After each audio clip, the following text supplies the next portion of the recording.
omega 3 this guy now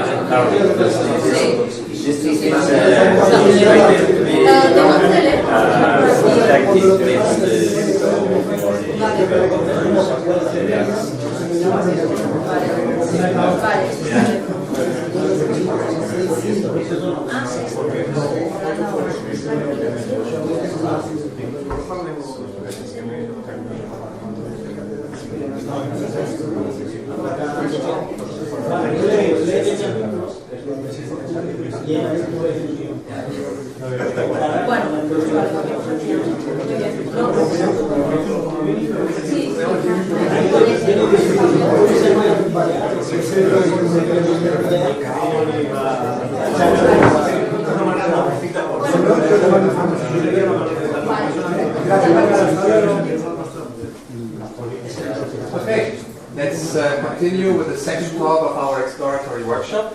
It's my great pleasure to introduce Tong-Boon Tang. And he's actually from the University of Edinburgh, the group of Edinburgh. I know the group quite well from my time in Edinburgh, because actually we were together in a joint research institute of Harvard University and University of Edinburgh on integrated systems. And it's a group who has quite a, let's say, broad spectrum, working on neuromorphic chips, growing neurons in silicon. They're working on silicon-brain interfaces and architectures for deep submicron devices for computational architectures. Tong-Boon Tang actually did already his undergraduate studies at the University of Edinburgh, and then he made an excursion.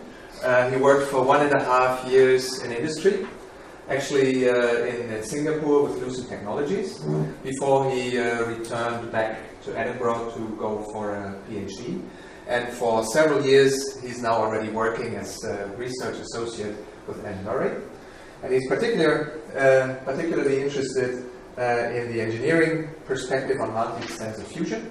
And that's what he's going to tell us about today. Thank you for being here and looking forward to your time. Right. Thank you for the introduction. So, the topics for today is multisensor fusions for low power microsystems, a new approach. Multisensor space case when it's always beneficial to integrate multiple sensors inputs so that we can describe an entities much better. So today's talks, I'll just first provide some backgrounds of the projects, the motivations of it, and then we kind of review briefly on the artificial neural networks in electrochemical sensor fusions. Although there are a lot of sensor fusion has been applied to a lot of applications, but we restrict ourselves into electrochemicals because of our own interest. And then I'll review some neural hardware in VLSIs, and then present you the neural solutions that we propose. There's the CRBMs. We propose to show you the hardware as well as the chip measurements results, and provide you with a summaries at the end. So since 1970s, silicon has been identified as a very promising substrate, because not only you can sense measurements, but you also can put the signal conditioning circuitries on the same substrates. So reduce the needs of wiring, external wirings, and that improves your signal to noise ratios dramatically. There are many types of signal domains that silicons can sense. Some naturally the sensitivity is sufficient, some require some modifications. For instance, things like pH sensors, what we do is you have to actually replace the gate of transistors with a membrane selective, ion selective membranes that can work as a pH sensors. So there are three main advantages of having an integrated sensors. First, you can improve the sensor characteristics. Quite often, the sensors doesn't operate in a linear fashions. Having feedback forms, you can actually rectify it. Also, sensors can have undesirable sensitivities to other measurements as well. So what you do is you just introduce another sensors and you can predict what kind of interference that you will experience, and then you can remove these cross sensitivities. Offsets comes naturally as well. Drift, there's aging in the sensors, so intelligence can be introduced to overcome the drift. I'll talk more about the drift in the subsequent slides. Secondly, you can improve the signal conditioning circuits. Almost every sensor signal's outputs are in analog forms. So by converting into digital forms, you can improve the noise immunities. And also, some type of sensors provides the outputs in the current form, some provides in the voltage form. So if you can formalize the signal formats, then the multi-sensor integrations will be much easier. Thirdly, high levels of signal processing. People have done introducing microcontrollers, DSP, digital signal processors. You can program it such that you can do binary classifications, pattern recognitions, detecting any faults in the sensors, and also power saving schemes. So, implementing multi-sensors sensor systems is very common nowadays. Here's one example. This is wireless integrated network sensors done by UCLA. What it has is you have a distributed sensors in different parts of the locations of a factory, for instance. And for instance, if you have a toxic gas leakage or something like that, the sensors will detect it and propagate the signals over to a nearby base stations and contacts to someone. Today's talk is surrounding such topics.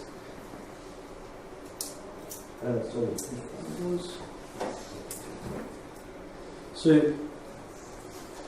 there's a huge interest in the engineering disciplines that to develop such multi-sensor microsystems.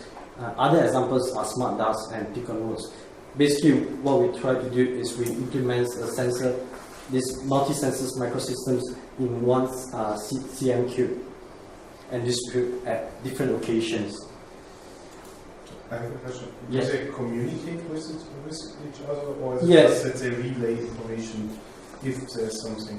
If it detects something and then it will propagate to the nearby neighboring sensors devices, and then that will trigger the one towards the base stations, because there's a power constraints within each sensor systems. So there's a limited range that you can actually transmit. Does it matter the topology?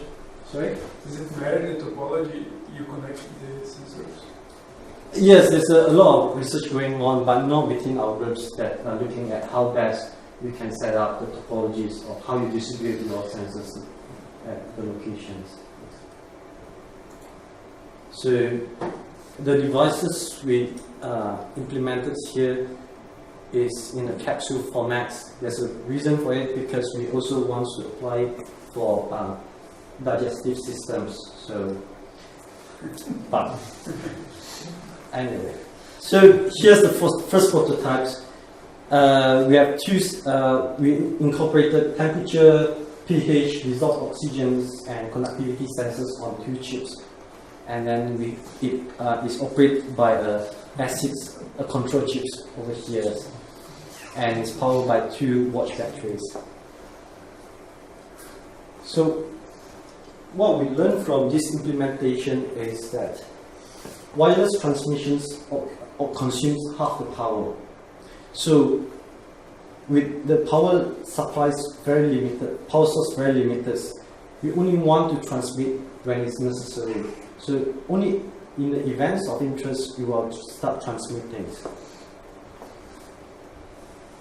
So once again, how do you know the road? I mean, is it Sorry. So is it really like only transmitting like from, is it like a directed, or is it essentially broadcasting to all neighbors? It will broadcast around it, I think. Yes. Yes.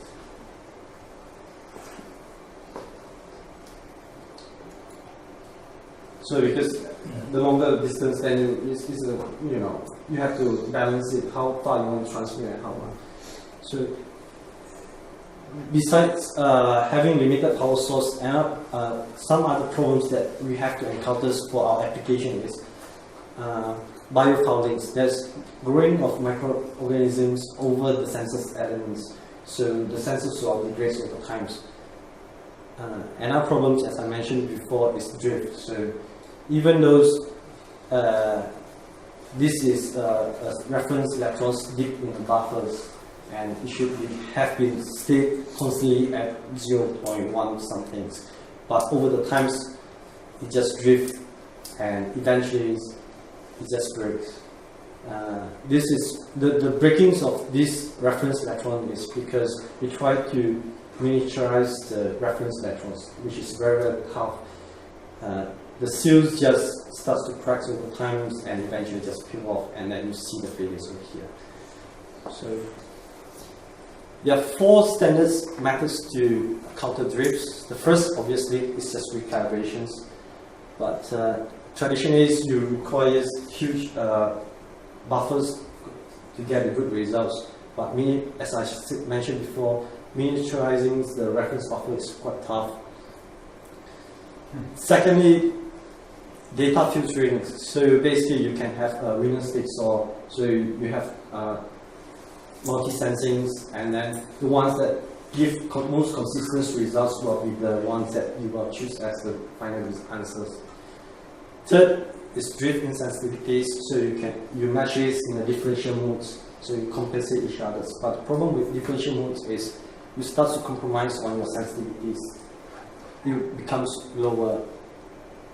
There's a group of people working on it using basically models drift as a features and eliminate that when they do the final sensor fusion.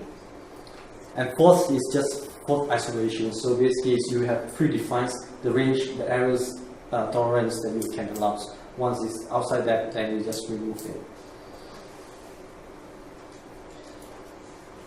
So based on those challenges that I just mentioned, that defines the specs for the neural networks that we want to implement. First, we just ask it to do a simple binary classifications as a form of data fusions. We also want to exploit the abilities, the learning abilities of neural networks to compensate the imperfections due to device variations. It should robust against the stochastic noise, because we are looking at probably wastewater monitoring, so the environment can be quite harsh. So, and fourthly, it must be able to auto-calibrate against sensor drift. We like to operate directly with analog signals, and then it must be low power consumptions, and the aim is to implement that into hardware. So the learning rule must be quite simple, and ideally a small silicon footprint as well. So that brings me to find which neural networks that we should be using. So the way I look at it is, let's see what have people been doing within the field of electrochemical sensor fusion. So basically you can, there belongs to these two projects, these two microsystems, electronic nodes and electronic tongues. Electronic nodes is basically you have the sensing elements with assembling systems and then a computer doing the pattern recognitions. Same goes with tongue as well. So it has been done in certain things. For instance, they have used it for contamination detections, water pollution monitorings, alcohol detections, potato chips and cream classifications. So they have, I'm still thinking it could be something fun. Maybe whiskey. So several types of machine learning tools has been used. Multi-layer perceptrons appears again and again because it's very well established models. Radial basis function also, and then they have fuzzy ART map as well. Although they have been looking at this, only very limited studies have also been looking at drift. For instance, like this growth phase of cyanobacteria. However, what they did was they predict the drift and then compensate offline. So it's not online monitoring.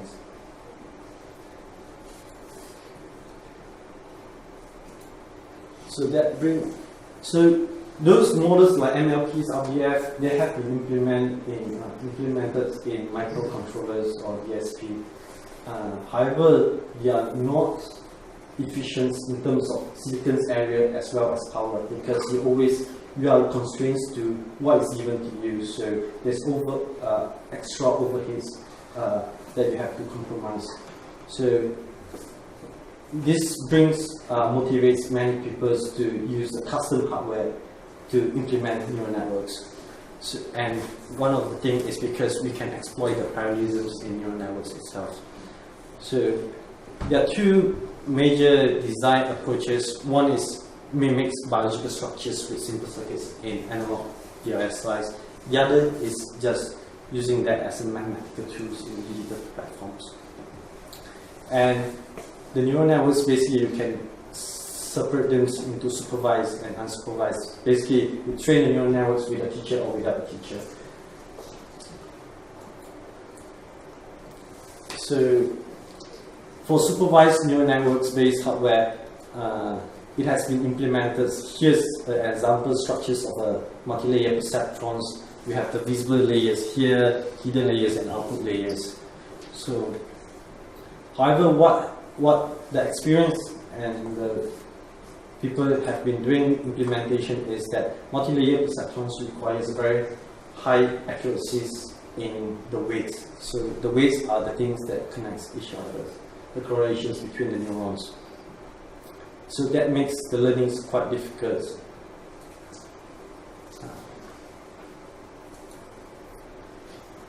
And the way you implement the learning means that you can teach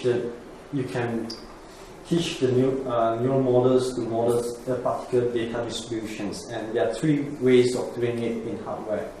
The first method is off-chip learning. So basically, you do simulations, you train the models in a MATLAB or something, and then you download the weights vectors into the chip. The second method is chip in the loops. So the chip is your neural network chips is involved in the forward phase. So any mismatch in the devices and things like that will be considering during the training process. Thirdly is on-chip learning. So you have the learning circuits within the chip itself. The advantage of it is these tools often are done offline. So you pre-train it, you implement that, and that's it. However, the third option is on-chip learning allows you to do continuous learning. So even things, your environment is changing, you can reflect that within your chips because you can do on-chip learning. So moving on to unsupervised neural networks hardware, there are quite a long list of it here: self-organizing mappings, associate memories, cellular neural networks, Boltzmann machines. Now, I highlight here the cellular neural networks because it is designed particularly for the hardware implementations. The function itself is very easy. For those who are familiar with transistors, this is very familiar. So one can implement cellular neural networks quite easily. However, CNNs and things like self-organizing mappings, MLPs, these are deterministic models. What they do is they're just doing direct mappings from A to B. It does not try to exploit the correlations within the input space. The counterpart is a probabilistic computing.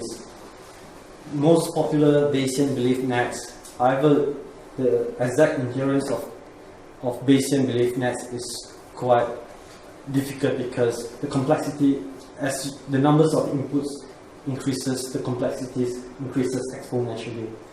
So, simplified models would be Boltzmann machines. It has a simple hardware-friendly learning rules with restricted Boltzmann machines that's having no interconnections within the same layers. The updatings of the learning rules will be much easier. We know how to achieve noise. We can amplify it from thermal noise on the chip.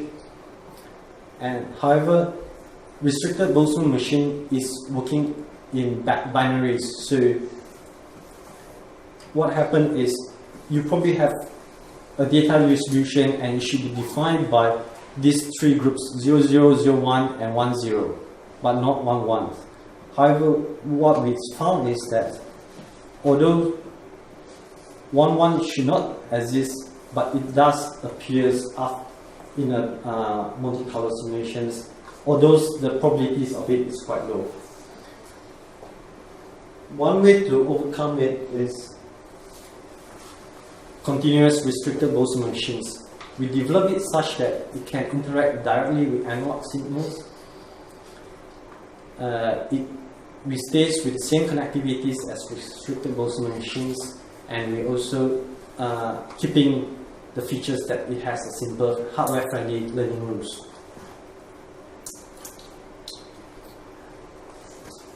Each computing elements is formed by a stochastic neuron. The states of the neurons, H4 here is defined by this equation. The front is quite standard, it's just weight multiplied by the inputs. But we introduce a term here which is basically injecting Gaussian noise into the summations. This allows the neurons to behave in a probabilistic manner and improve the robustness of the system. The learning rules is derived from minimizing contrastive divergence. It's a simplified version. What it does is it does not tell you exactly the amount of convergence that you get. However, it tells you the directions. It just tells you that you are moving in the right directions, you are converging to the minimum. The weights and the noise control parameters are defined here.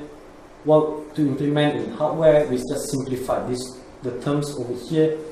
What we do is we just compare these two, and if it's positive, then using a comparators, if it's positive, then we take the fixed steps towards up or towards down. So that simplifies the hardware implementations. We have applied that to abnormal heartbeat detections. So you can see from here what it does is the hidden neurons H1 and H4 models the peaks at the top over here, whereas H2 and H4 models the dip in the abnormal heartbeats here. So by looking at the activities of H4, you can actually detect the abnormal heartbeats.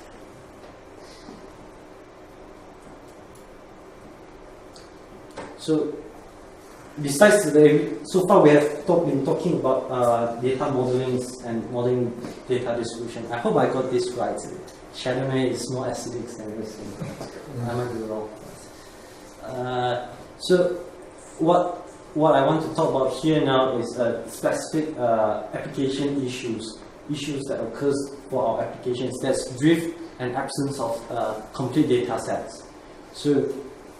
That's fine. At the start of the work, you can model the two clusters using neurons and things like that. However, when you start in operations, and which is quite common in all the applications, is that there's only the presence of single cluster of data, and you can see there's a drift. This is a major issue because if you present this directly to the learning models, what it does is the models will completely forget the presence of another the Riesling clusters and just remembers there's only one Chardonnay clusters. So this is the classic problems in machine learning. This is the stability and plasticity dilemma. You want the system to learn the new things, but at the same time, you don't want it to forget what it has learned previously.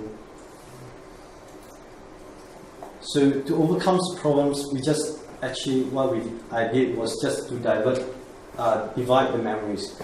So in the first phase, we update the hidden bias neurons. What this does is, I should say here first is, CRBM is a generative model.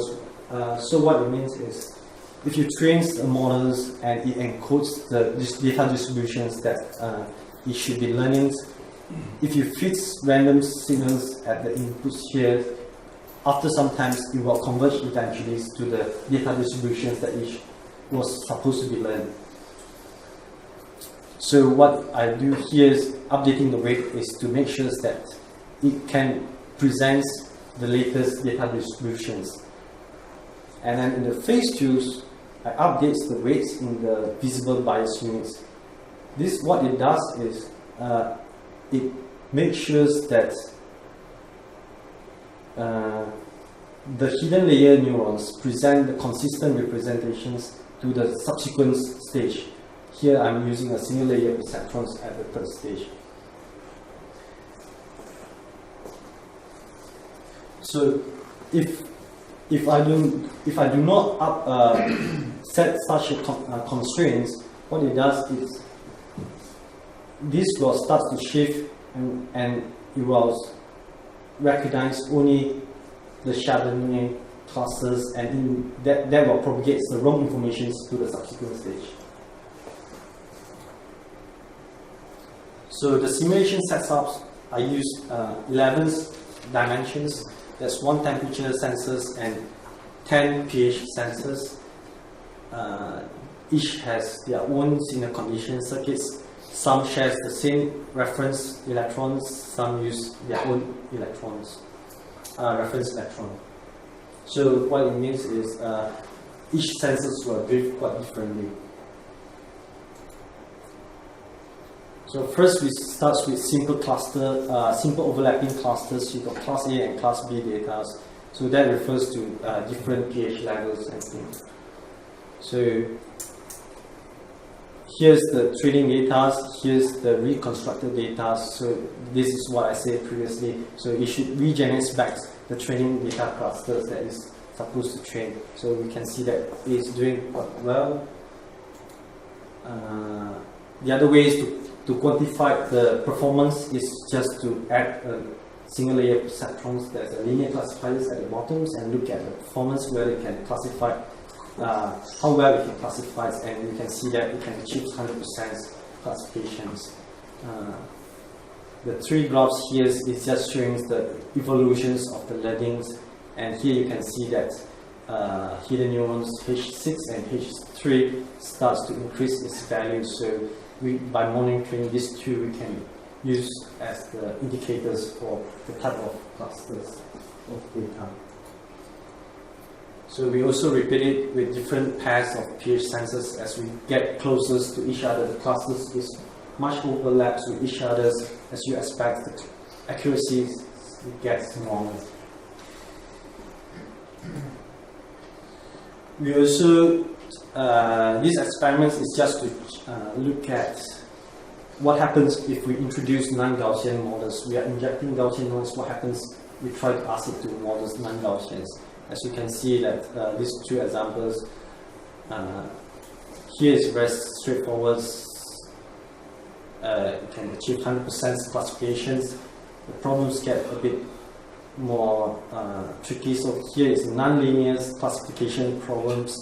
Here you can get not 100% but quite close, high percentage. So what would happen if you would have a circle and in the middle of the point, if you would not have a center of mass being different? Sorry, if you have if the center of mass would not be different. I mean, if the blue would be like a closed circle. Right, to have a closed circles of it. Not necessary, I think, because I will show you later on that we do manage to model the whole clusters, but yeah, so it's still possible to encode it. The key thing is you have to make sure that you have enough neurons to model it.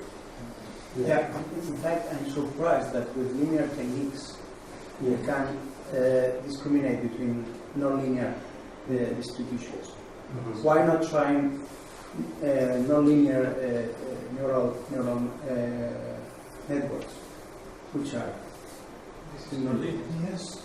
The problem is these are non-linear. Is that it projects to a higher dimensions, and then from there you can just linearly separate them.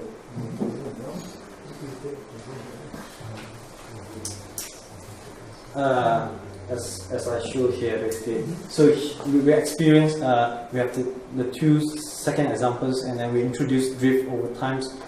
One drift equivalent to 10 seconds. So here's on the right tops is the results from our CRBMs. It can maintain like around 5,000 drift epoch, and then struggles try to keep up with it, and eventually just fail. On the left bottoms here is a single layer perceptron. It's a linear classifier. You can see it starts to degrade over times. And then we have a non-linear neural networks. There's a multi-layer perceptrons. You can see it's the sharpest drop of it. This is mainly because the model itself is a higher dimensions model, so it defines the discrimination plane more well, so it's more sensitive to drift. Obviously, if you do schedule recalibrations, nonlinear models such as multi-layer perceptrons can consistently give you the right results. So it drops a bit and recalibrates, brings it up. Another models that we are particularly interested is self-organizing mappings. You can see that it's considered going up, which is what you expected, but it's not actually behaving the right things, because when we start the experiment, before we introduce the drift, here is the data modelings of the self-organizing mappings. So that reflects the two class of data that which is trying to model. But after 2,500 drift epoch, what you see is actually left with just class A data distribution. So this is the issues that I was trying to address in the first place. So self-organizing mappings quite a bit similar like most machines. It's exhaustive memory. It distributes the memories across the models itself. And if you allow it to learn just like that, without any constraint or any configurations, what it does is it just pick up the latest data distributions and forget that the presence of another data distributions. So we have implement the hardware in silicons. There are 6 neurons here. There's also the training circuits on the chips. It measures 3.2 and 2.9 millimeters. It consumes 19.6. Yes, this is fabricated by Australia Microsystems. Here's the chip measurements results. In the first examples, we tried to ask the models to model 2 clusters with different distributions, and what you can see is it can models quite faithfully over here, the reconstruction data. And second examples is the donut shapes, which is quite difficult. We have 4 hidden neurons, so what I suspect it does is you create 4 clusters over here, and perhaps with more hidden neurons, then the shape of the models can be much better. However, the general shapes is there. Here are just extras. So CRBMs only have 2 layers. We're also looking at, more recently, looking at introducing more layers, layer 2 and layer 3. This is particularly useful when you have limited numbers of inputs, variables, but the relationship underneath is quite complex, and having more layers allows you to extract the information much more efficiently. And as we're also looking at exploiting the noise in deep submicron devices. Use that to replace the Gaussian noise that we inject previously. So we see that if we can actually use see noise as a constructing role in probabilistic computing. And lastly, more recently, we're also looking at this MBTI. This is the features of aging in electronics devices. The device will start to degrade over time because of stress, and the performance will start to move. Can we use adaptive systems on the chip architectures? How can we use that to compensate the problems? So, in today's talks, basically, we have I have introduced various silicon sensors and the motivations of having on chips signal processing. I highlighted the issues that we find in these applications, that's biofouling and sensor drift.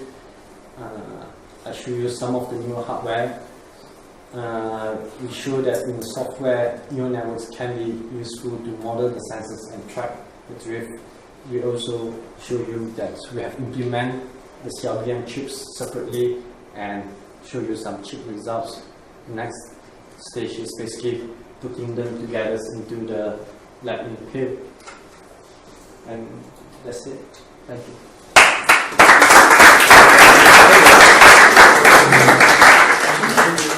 Thank you very much. We have time for questions. What prevents you to integrate more neurons? Because the chip is not very big, so it seems that it's not a problem, a hardware problem, is it? Yeah, it's not a problem. We can always introduce more neurons on the same silicon. So it's very much depends on your applications. How complex is your problem? Yeah. You know, if your problem is complex, then you introduce more neurons. Otherwise, you know, your problem is quite simple, and you introduce a lot of neurons, then what happens is it tends to distribute the information across all the neurons. Yes. Can you just highlight what would be the technical restrictions of the neurons with learning circuits on a chip? What would you foresee for the moment? What would be realistic? What would be realistic? Very much on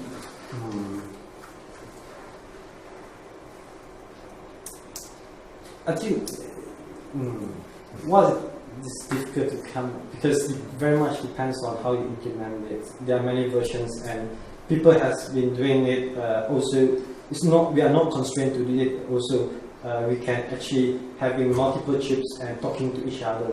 So, although I might have like 20 neurons on one chip, but I can have like 2-3 chips, and they can just communicate with each other. I am surprised with this use of noise, of the internal noise of the device. Yes. Because so you have a built-in amplifier to amplify the thermal noise in the device, and so this is sensible to temperature and will drift with temperature. Is this what you are you amplifying Johnson noise? Okay, there are two types of noise I showed in this presentation. One is just the thermal noise. There's the standard ways of using a neural network. We need it's like for neural computing, we need, in the simple ways, we need random numbers generators, for the computings. So what we do is we just amplify this thermal noise because it can work as a random number generators. This is independent on the temperature of the chip. Yes. So you just exploit the randomness within the probabilistic distribution of it. Second one is the random telegraphic noise. That's a bit different.